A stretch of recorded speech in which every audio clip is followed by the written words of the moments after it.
Salut, j'espère que vous allez bien. J'espère que vous avez passé une agréable semaine. Alors, la capsule d'aujourd'hui, c'est une fois encore, c'est lié à une thématique, un mélange de l'intelligence émotionnelle, de développement personnel, toujours en lien avec ce que j'expérimente au quotidien. Et d'ailleurs, je viens d'utiliser le mot expérimenter. Et en fait, j'ai regardé, ou écouté un podcast, où j'ai regardé une vidéo, et la question qui a été posée, c'est quelle est la différence en fait entre les mots euh, expérience ou épreuve. La différence entre une épreuve ou une expérience. Et moi, la question que j'ai envie de vous poser aujourd'hui, et ce qui m'intéresserait, c'est que vous mettiez en commentaire, êtes-vous plutôt de la team épreuve ou est-ce que vous êtes plutôt de la team expérience? Pourquoi je vous dis ça?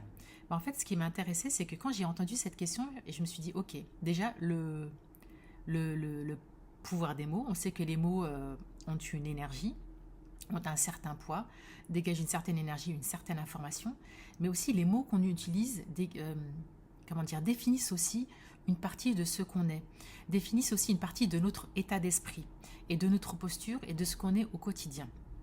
Pourquoi je vous dis ça? Moi, par exemple, quand j'ai écouté cette question, donc je me suis posée et pour moi, la différence, elle est subtile entre ces deux mots, entre l'épreuve et l'expérience. Pour moi, tout est question de mindset, tout est question de posture. Pourquoi? Il fut un temps, j'aurais dit que quand il m'arrivait des choses qui étaient désagréables, je disais que c'était une épreuve. Pour moi, quand j'utilise le mot épreuve, je sens que c'est comme si j'ai un gros sac à dos avec des gros cailloux et du coup, j'imagine que j'ai le dos courbé, je porte toute la misère du monde. Et pour moi, ce type de posture, c'est quand j'accepte, quand je fais le choix euh, d'être cette posture physiologique, d'être victime, de subir mon environnement, d'accord?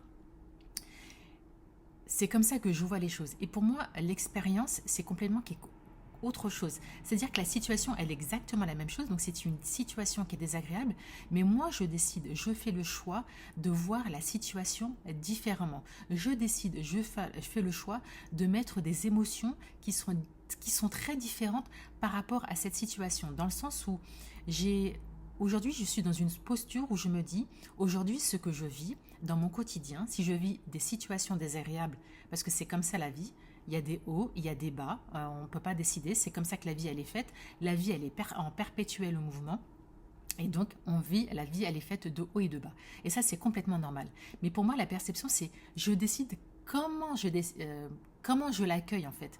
Quand je vis une situation désagréable, et comme je vous l'ai déjà dit dans les vidéos sur l'intelligence émotionnelle, une situation, c'est juste un fait neutre, d'accord? Donc, vous avez deux personnes face à une situation, et ben les émotions qu'elles vont ressentir face à cette situation, elle va déclencher chez eux, parce que les émotions, ce sont des réactions qui sont biologiques, ce sont des informations qui sont générées par le corps. Bah, face à une situation, potentiellement, vous avez deux personnes qui vont avoir des réactions qui sont complètement différentes. Je vais vous donner tout simplement un exemple. Par exemple, mon fils aujourd'hui qui a 15 ans, depuis quelques mois, on expérimente des situations avec lui parce qu'il fait partie de notre système et de notre environnement. Et je sais que ça soit moi ou que ce soit mon mari, alors qu'on vit exactement la même situation, eh ben, on l'expérimente de manière complètement différente. C'est-à-dire qu'on a potentiellement des émotions qui peuvent être similaires, mais qui peuvent être différentes. Et si elles sont similaires, ce sont à des énergies, à des intensités qui sont complètement différentes. Donc par exemple, pour revenir à l'exemple de mon fils, eh ben pour moi c'est une expérience, c'est pas une épreuve. Pourquoi? Parce que je me dis déjà la situation que je suis en train de vivre, je prends la situation de l'extérieur. Pour moi, je me dis c'est juste une expérience.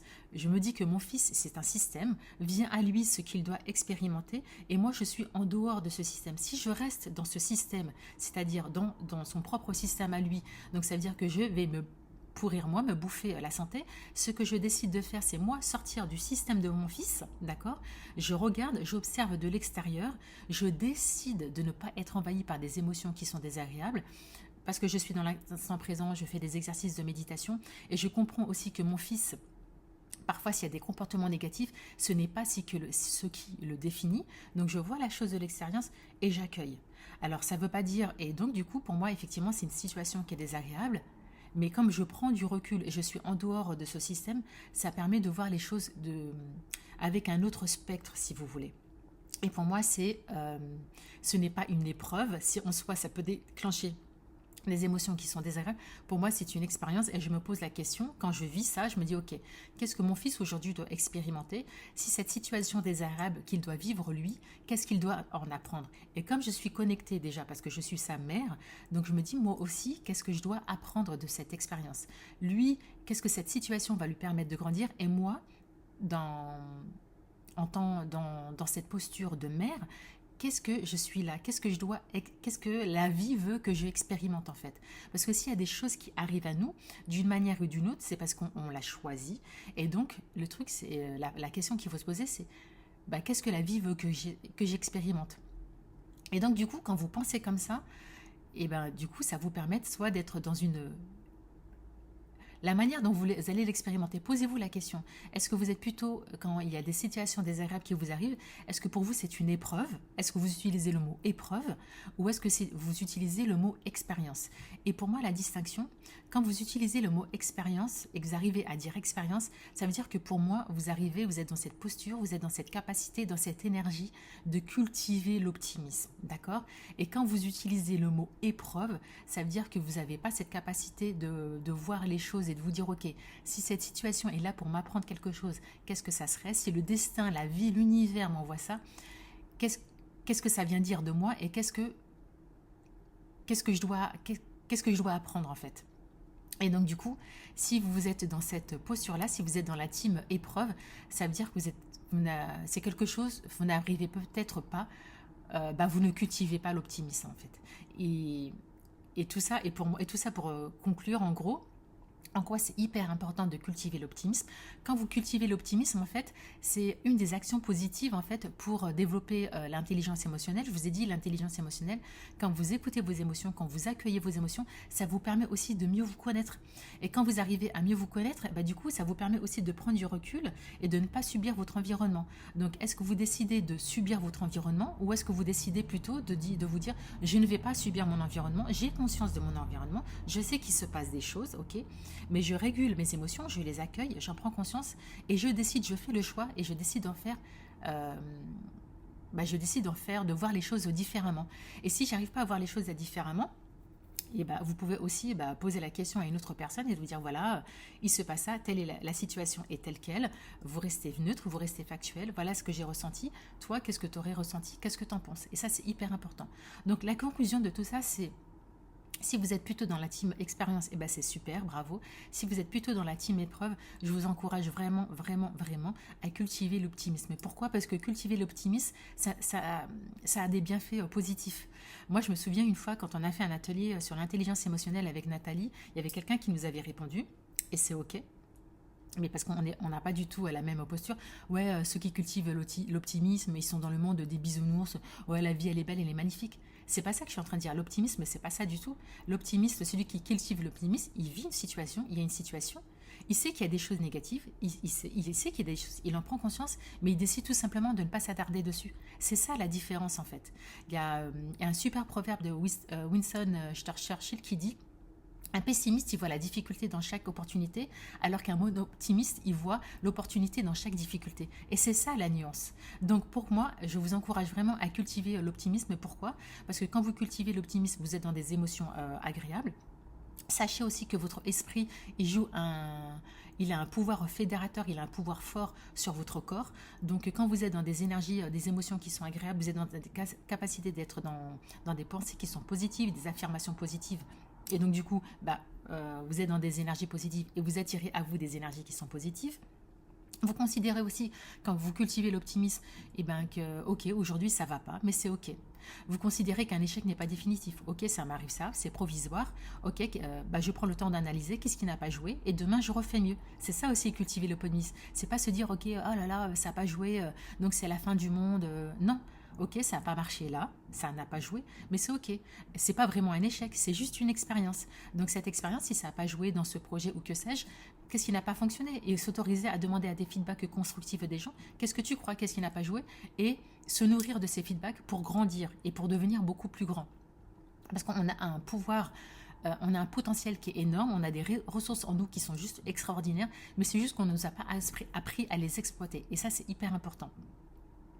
Ne pas être cultiver l'optimisme, c'est pas avoir cette posture de victime, d'avoir l'impression que s'il y a des choses qui nous arrivent, qui sont hyper désagréables, s'il y a des choses qui sont compliquées, et ben c'est pas à cause de la terre entière, c'est pas à cause des autres. Ok, on a toujours une part de responsabilité dans ce qui nous arrive. Se poser la question, ok, dans ce qui m'arrive, quelle est ma part de responsabilité? Je sais que c'est pas facile à dire, parce que moi je vous avouerai, pour être complètement transparente et honnête avec vous, quand il m'arrivait des choses, quand c'était compliqué, quand j'arrivais pas à trouver du boulot au coup sèche, je disais toujours que c'était la faute des autres. Je me remettais jamais en question. Donc du coup, bah, ça n'apporte rien en fait, parce que quand vous êtes dans une posture de victime, eh ben, vous n'allez attirer que ça à vous en fait. Il n'y a rien de bon qui vous arrive. Donc c'est hyper important, il y a des bienfaits positifs à cultiver l'optimisme. Ensuite, il y a quoi d'autre? Cultiver l'optimisme, eh ben, ça veut dire qu'on a foi en l'avenir. Ça ne veut pas dire qu'on ne fait rien, ça ne veut pas dire, ah, de toute façon, je prie le ciel, l'univers, le bon Dieu, et puis qu'il m'arrive des choses. Non, c'est avoir foi à la vie, c'est avoir foi en l'univers, foi en l'ombre Dieu, et se mettre tout le temps en mouvement. Tu veux quelque chose, et ben tu vas le chercher. Tu te mets tout le temps en mouvement. Et tu peux t'assurer que quand tu te mets en mouvement, tu gardes foi en la vie. Tu sais que le meilleur va. Tu rencontres des obstacles et c'est ok. Mais c'est pas grave. Peut-être que cet obstacle que tu rencontres, il est là pour t'apprendre quelque chose. Mais tu sais qu'il y a autre chose de mieux qui arrive à toi et parce que tu y crois. Tu sais, c'est au plus profond de toi, tu y crois. Et quoi d'autre? Et c'est aussi voir les solutions dans des situations alors que les autres ne voient que des obstacles. Donc voilà, en gros, c'est ce que je voulais vous dire par rapport à ces deux mots qui m'ont interpellé, la différence entre une expérience et une épreuve. Et du coup, ça a rebondi en quoi c'est hyper important de cultiver l'optimisme. Et je vais vous partager cette phrase de conclusion que j'adore. C'est une phrase de Voltaire qui a dit « Moi, j'ai décidé d'être heureux parce que c'est très bon pour la santé. » Et ça, c'est vrai. Quand vous décidez de cultiver la bienveillance, quand vous décidez de cultiver la gratitude, quand vous décidez d'être heureux et de vous dire je suis heureux parce que vous avez juste le basique, vous avez l'essentiel. Déjà, vous êtes en bonne santé, vous avez un toit sur la tête, je ne suis pas dans un pays en guerre. Aujourd'hui, il fait beau, j'ai la chance de boire un café juste avec une copine, j'ai la chance d'avoir mes pieds, je peux marcher, je peux voir, je peux entendre, je peux goûter, savourer l'odeur des fraises, des framboises, de faire un câlin à des gens, plein de choses. Juste ne serait-ce que vivant. Donc ça, c'est un truc de fou. Donc si vous arrivez à cultiver ça tous les jours, autant que faire se peut dans la journée, franchement, ça vous sera hyper, hyper, hyper bénéfique. Voilà, donc c'était tout pour cette capsule d'aujourd'hui. J'espère qu'elle vous a plu. En tout cas, moi, j'ai du plaisir à vous la partager. Donc voilà, donc n'hésitez pas à liker, n'hésitez pas à partager, n'hésitez pas à me mettre un commentaire. Si aujourd'hui vous êtes plutôt dans la team épreuve, si vous êtes dans la team expérience. Et si vous avez des besoins, n'hésitez pas à me contacter si vous avez besoin d'un accompagnement par le coaching. Voilà, je vous souhaite un très très beau week-end. Je vous souhaite de prendre, sincèrement, du fond du cœur, de prendre bien soin de vous. Et je vous embrasse bien fort. Comme on dit chez nous, Boussa Kibira.